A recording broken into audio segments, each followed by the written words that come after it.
say saabo from Mecca and no awie no helicopter for fraba ye kum Samuel Sapon ne ma ko school wo school fees ye ntwa awie ye kunom Mutala Muhammad ne ma ye nkwala nketenkete ye kum Mutala Muhammad me ka ho wu ka ho ye ina ne kum won ina Joma ma ka ho na na do ka ho ye ne kum won.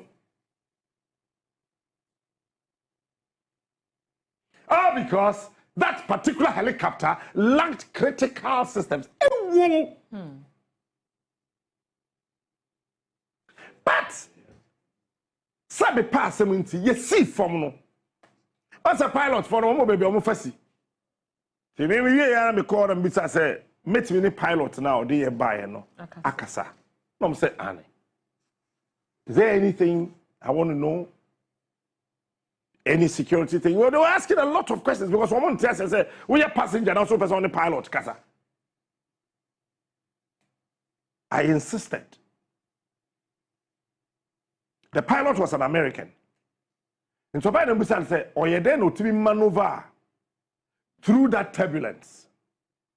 And I say, to say your catch your flight, the moon say, we should just relax.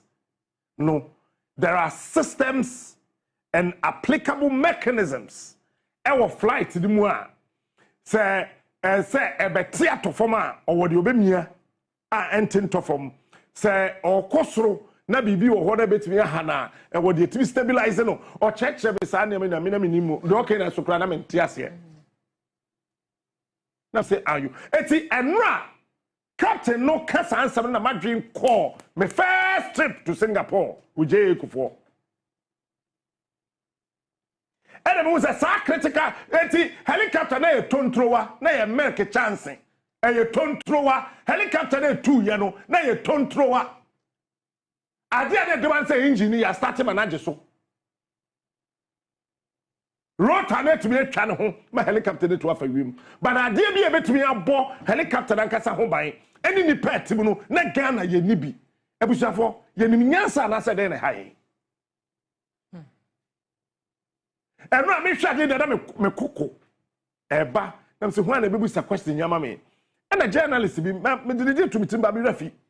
Okobusa se opening patrol. Enti sa critical system do senka ewo helicopter ni mu a anka ye betimi nya prevent accident na papa no bi na no se ane. Saka sa ne ma no wo mu a ka helicopter no ento fom ti ho na ku won.